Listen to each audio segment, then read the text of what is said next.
Welcome to the program. I'm Jeff Schechtman. Be it in the troubled minds, young and old, that commit mass shootings, the incredible and successful talents that commit suicide, or those that seek solace in alcohol or opiates, mental illness is all around us. What's encouraging is that we are finally talking about it. Not enough and not openly enough. But remember, back in the 50s, there was a reluctance to even talk about cancer at the time. But times change.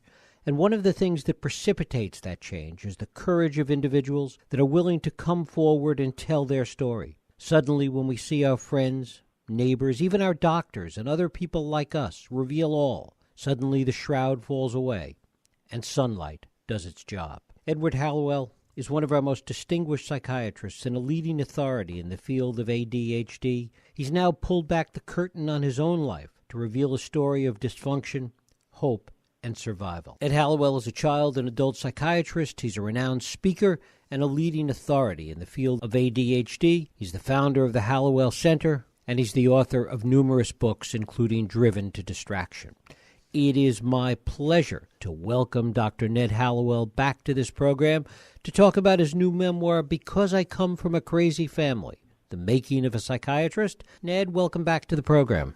Well, it's certainly my pleasure to be back with you. A delight to have you here. For a long time, there was always this kind of taboo that surrounded psychiatrists or even psychologists revealing too much about their own personal lives.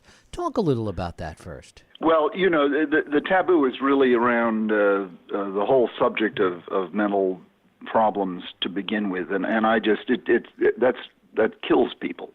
And so, you know, I've been very open about the fact that I have ADD for 35 years and as well as dyslexia. So I broke that barrier decades ago. But the notion of being secret about who you are, I mean, my goodness, Shakespeare taught us a long time ago, to thine own self be true. He didn't say to thine own self be secret, and to the world be secret, and keep everything that matters under your hat.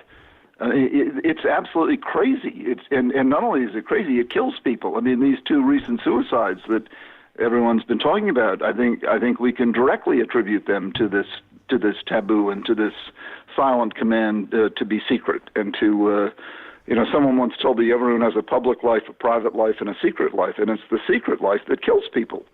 And one of the reasons I wrote my memoir is to blow the lid on that, to be open. You know, to say, come on, people, let's be open. Let's celebrate. My book is a celebration, by the way. It's not a, oh, look at these deep, dark secrets at all. It's I love my family. Yes, they were crazy. They were drunk, but they were livers of life to the fullest. And they were, there were some very sad stories in there, but they were livers of life. They were eccentric. They were odd. Some of them were flat out crazy.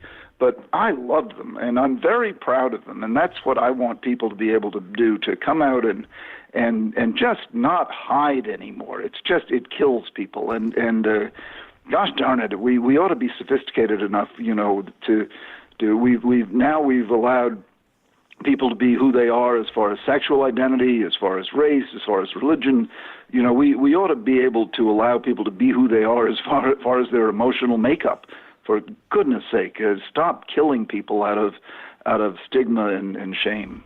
How much of understanding the broader framework that you talk about, and Because I Come From a Crazy Family, is really about people that are smart enough or clever enough to be able to kind of reach escape velocity, to really move away from that craziness, and at the same time then appreciate the family and the people as you're talking about? Because there's an awful lot of people that get caught up in it that can't escape. I love the way you put it, and I guess that's what I did. I reached escape velocity because I did have to escape. I did have to get out of the orbit, if you will. I think that's a great term. That's a great term, Jeff. I really like that. I did have to reach escape velocity because the families like mine do have a way of keeping people in their orbit and not escaping, and that can be very crippling, and it really can. And I did have to escape. I very deliberately kind of cut ties with my mother, and because she wanted to keep me, in her web, and I really stopped taking her calls. She'd call me up drunk in the middle of the night, and I really stopped taking her calls, and because I had to get off to medical school, and I had to get off to living my life, and I couldn't be there, serving her, drunken calls in the middle of the night, and so yeah, I think to set ourselves free and to reach escape velocity, as you so very articulately put it, we do have to kind of declare our independence and move on, and now I can be of use to people, like my mother who's passed away and is in heaven, and I can try to help the people free themselves from these issues.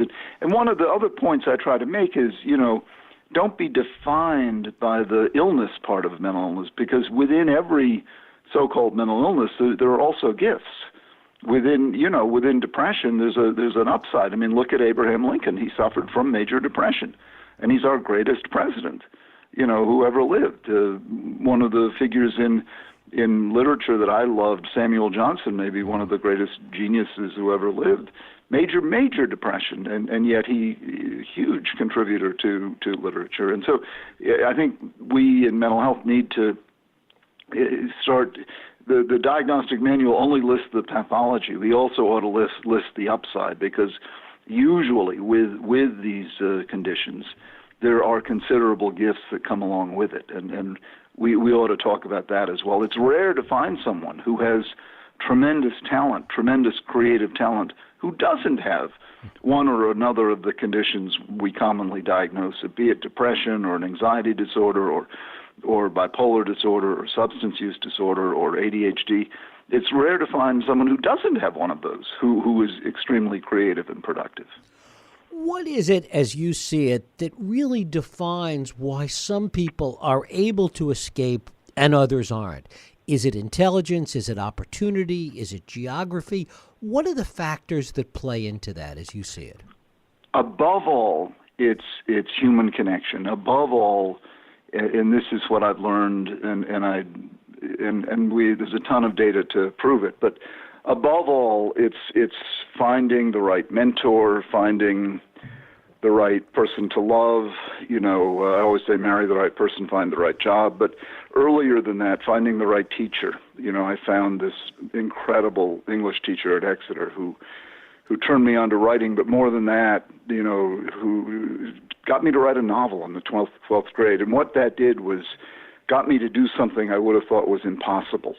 And that really set me free to thinking big, to dreaming big. When you get someone to prove to themselves they can do something they would have thought was impossible, then you turn them on to a whole new world. Then you give them a whole new universe. Oh my God, you mean I really can do something big? I really can do something much more than I ever thought I could do. So it's meeting the right mentor, the right coach, the right teacher, the right person to fall in love with. Going to finding you said opportunity, yes, the right job opportunity, the right person at the right time, and the corollary of that is not finding the wrong teacher, the wrong coach, the wrong school, the wrong job, because there are people out there who crush you, who kill you, who destroy you, who tell you you're a loser, who break you. So it's being lucky enough not to fall into the wrong hands, and being lucky enough to fall into the right hands. And I was lucky enough to find great teachers and find great friends and find, as much as I had difficult, members of my family, a pretty wicked stepfather and a father who, had psychosis and whatnot, that I was lucky enough to find, great teachers and, and I say, also get a dog. Dogs are unbelievable connectors and encouragers and have absolute faith in you. So it is connection. That's the key. There's no doubt about it. All the studies confirm that. It's not, IQ helps, luck helps, opportunity, all that helps, but it is the power of human connection or canine connection. Right. I happen to believe in God, and whatever you want to, I think God is love. So then it comes back to connection, if you will. But That's the differentiating force. If you look at every life of people who beat the odds, and I certainly did beat the odds. The statistics of people who have the risk factors I had, or I should be dead or marginalized, and the reason I'm not is the people I met along the way and the people who influenced me. There's no doubt about it. How much does fear play a role? Fear of ending up like the other members of your family that you're seeing and that you don't want to be like them. How much does that play a role? In my case, none whatsoever. I loved them, and I had no fear whatsoever that I'd be like them because I loved them. I didn't, and I had this pretty rock solid confidence that I would not be like that. And I don't know why. I just kind of knew I wouldn't. I just kind of believed. I believed in myself, and maybe where does that come from? Who knows? But I think it comes from connection. Again, I just sort of knew, just like I knew I'd hand my papers in on time. I just kind of knew I'd get the job done. You know, this is my 20th book. I know I'll get my books done. I just know I'll do it. I kind of knew I wouldn't go crazy, and I had no right to know that because by statistics, I was at great risk of going crazy. I mean, my brother went crazy, my father went crazy. I mean, you know, I had blood relatives. So I don't know why. I had no fear whatsoever, and now I know for some people fear plays a great role, but I had zero fear of that, and in fact, quite the opposite. I wanted to go help them. You know, I wanted to go into the danger zone. I have, when it comes to crazy, I know no fear at all. I love crazy people. I really do. I love them. I'm much more afraid of your average banker than, you know. And, I love crazy people. I feel right at home with them. It seems like that there are two competing forces in the way we look at this. One is the idea that we are almost infinitely resilient as young people and that we can bounce back from adversity and really deal with this in the ways that you did. And the other side of it that we hear more and more about these days, I suppose, is that childhood trauma leaves a lasting impact and that in many ways some of it is inescapable. Talk about those two ideas. Well, you know, gosh, Jeff, you're such a good interviewer. I just have to compliment you because that is the question. And the data on trauma, you know, my friend Bessel van der Kolk, with his wonderful book, The Body Keeps the Score, you know, and his the work on trauma is just devastating. You know, if you've been traumatized, the damage is tremendous. I mean, these kids who have been abused in any number of ways, it's devastating. And, you know, and the adverse childhood experiences score, you know, if you have more than 4 out of 10, your chances of living a decent life are very, very low. And my score is 8 out of 10. And so I should be dead, like I said. I mean, it's a miracle that I'm here. So based on statistics alone, the statistics are very depressing, very, very, very dire, and we don't have great treatments. Unfortunately, we just don't. Once you've been hit with enough trauma, it's really tough. The outcomes are very bad, and even if you survive, the chances that you'll thrive are low. So the fact that I've thrived is even more astonishing. And so your question about resilience. How does that happen? You know, that is, and that's where I'm putting my money. That's where I'm putting my efforts is to promote that. And it really comes down 4 square on the force of love, on the force of connection. That's where it's at. You know, given that it's pretty darn hard to prevent trauma. I mean, if we can do that, great. But you know, so what we need to do is to promote. As much as we possibly can, loving connection. Promote in early childhood loving connection. And if you don't get it where you're supposed to get it, then get it wherever you can. And that's what I did. I couldn't get it necessarily where I was supposed to get it, so I got it where I could. And in my case, it was at boarding schools, starting in the 5th grade. And it worked. It did the trick. And then I got it from God. I mean, say what you want. I adopted God at age 7 as my imaginary friend. And you may laugh at that, but it was not theology. Believe me, I had no theology. I was sent off to Sunday school in Charleston, South Carolina, so my mother and stepfather could sleep it off from the night before. And they didn't tell me anything about it. I just went off and sang in the choir because they told me to do it. And I'd hear these sermons, and I said, "Oh God, what's God?" And I said, "That's my imaginary friend, and He loves me." And it had nothing to do with theology. I needed somebody, and I adopted God as my imaginary friend, and it was very powerful, very, very powerful. And so that was force of connection. And honest to goodness, that's what saved me. And I beat tremendous odds because of that. So, this is not an academic argument at all. And I am living proof of the power of this kind of stuff. So, I've lived it, and I'm here to tell the story. So it's not an academic debate whatsoever. It's now, granted, I'm an N of one. I'm a one study, but I'm a real living piece of protoplasm at the age of 68 to report about it. How important is it to see people like you, to see other stories, to see people that survived? You talk in Because I Come From a Crazy Family about what you've learned from seeing others and from your patients. How important is it even to younger people to see that there is a way out? Oh, gosh. I mean, that's why I put it in writing. I mean, I think it means the world. I think we need to know. We need to have hope. We need to know, that there is hope. I mean,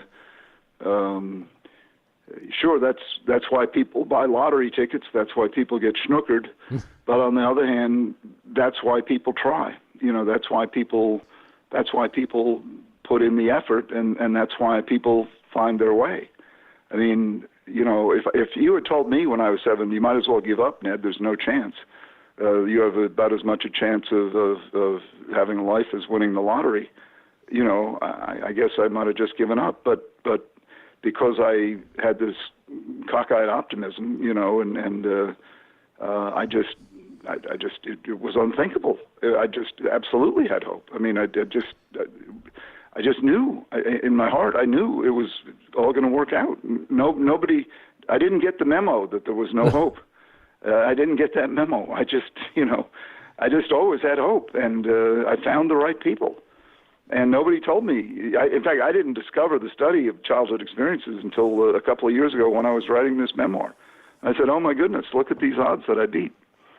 And so. I don't want kids to get that memo. I want them to know that they can beat these odds. Now, I also want them to have the tools to do it, and that's unfortunately what they're not getting. And so we need to have more ways for them to connect. I mean, these school shootings and these suicides, they're all about the same thing. People scratch their heads and wonder why. I'll tell you why. It's because of disconnection. It's because of social isolation. It's because of their not having friends, supports, places to go where they can feel understood, welcomed. They don't need therapy. What they need is connection. They need a dog.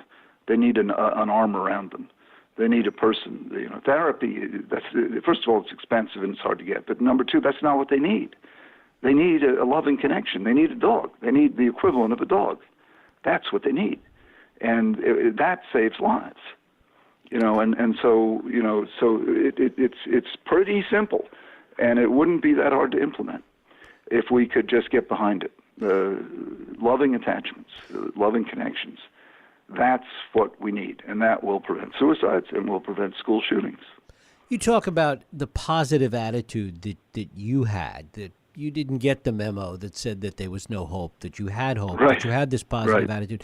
How much of that, though, is kind of hardwired into us? We see even babies sometimes, little kids, some that have a positive attitude, some that don't. That's something that seems to be innate with us. Geez, Jeff, you do ask the best questions. You're spot on. Yeah, and that is true. I think I did inherit, probably from my mother, an innate optimism, and for all the turmoil and tragedy of her life, she never lost that. She always talked about the bluebird of happiness, and I think I I got that from her, and I just do have a hardwired tendency to look on the bright side. I mean, I also have a dark side. Don't get me wrong, but yes, I do think I was born with that gene that I got from her, and I do think, and there's plenty of evidence of this, that is hardwired. Now, that doesn't mean if you don't get it, you can't acquire it, and Martin Seligman has done a lot of research on this, learned optimism. So you can acquire it, but I was lucky enough to be born with it. To what extent do you look back on the crazy family and really have a certain understanding, sympathy, compassion, and how important is that?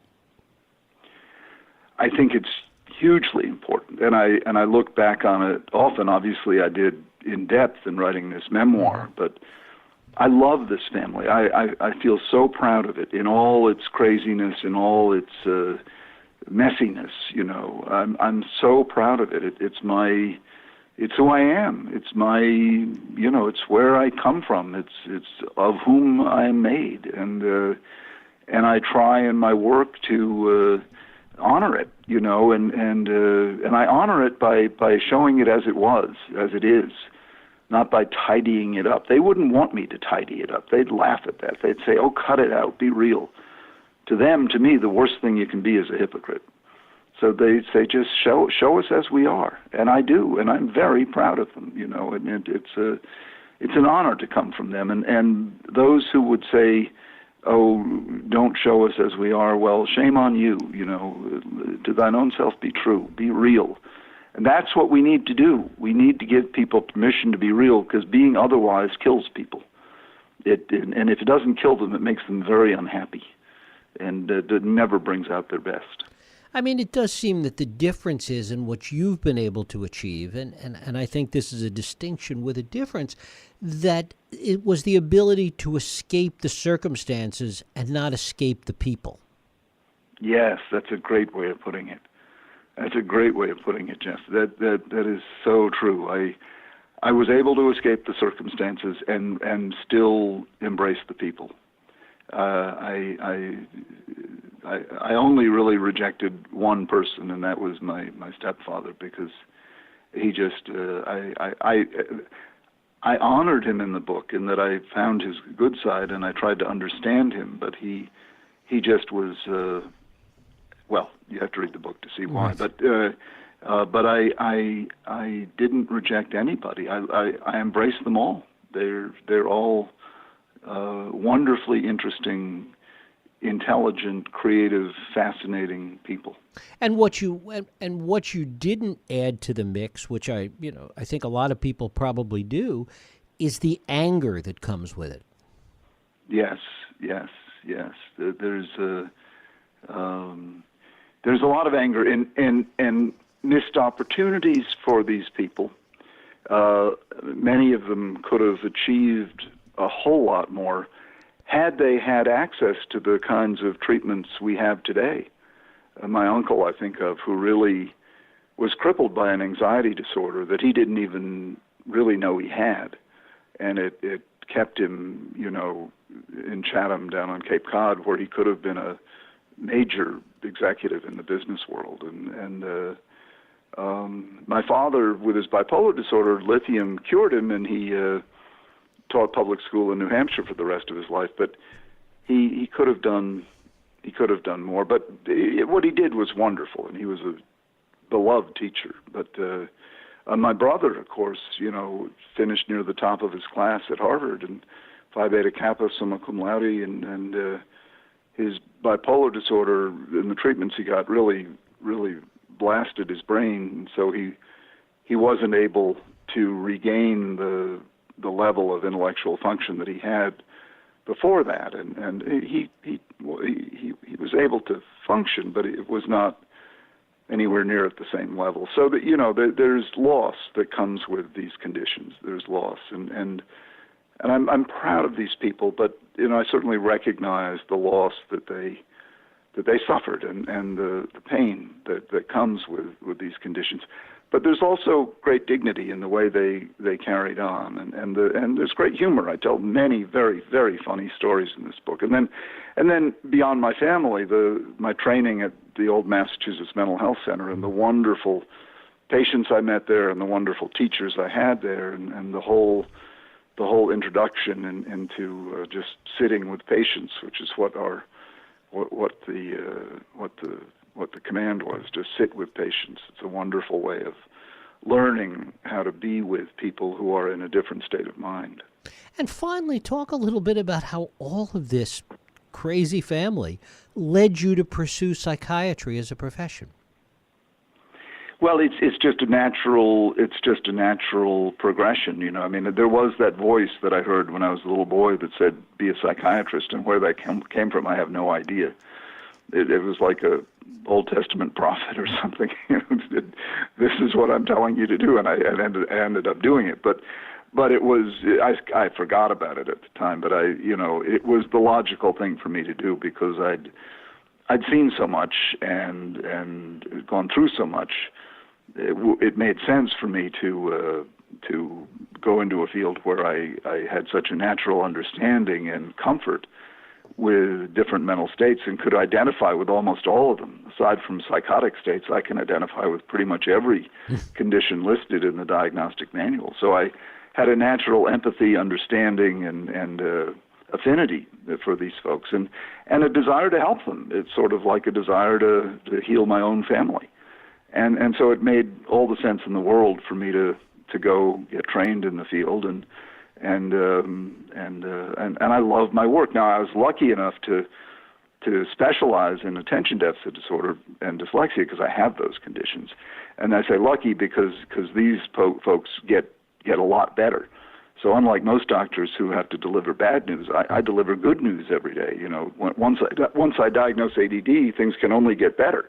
You know, I say, you've got a race car brain with bicycle brakes, and your life is about to get better because I'm a brake specialist. And, things can only get better whether you're a child or an adult. Once you get that diagnosis, things can only improve. And so I'm so lucky. I go to church every Sunday, and when I say thank you, God, I really, really mean it. I'm very, very lucky. Very, very, very, very lucky. And it's here I am at 68 talking to you. I'm lucky to have you. Look, you're such a brilliant interviewer. Oh, thank you. You really are. I'm not just blowing smoke. I really mean it. You're a brilliant interviewer. You ask very, very probing questions, and I can't thank you enough. Well, thank you. Dr. Ned Hallowell, his new memoir is Because I Come from a Crazy Family, The Making of a Psychiatrist. Ned, I thank you so much for spending time with us and for your kind words. Thank you, Jeff. Take care. Thank you.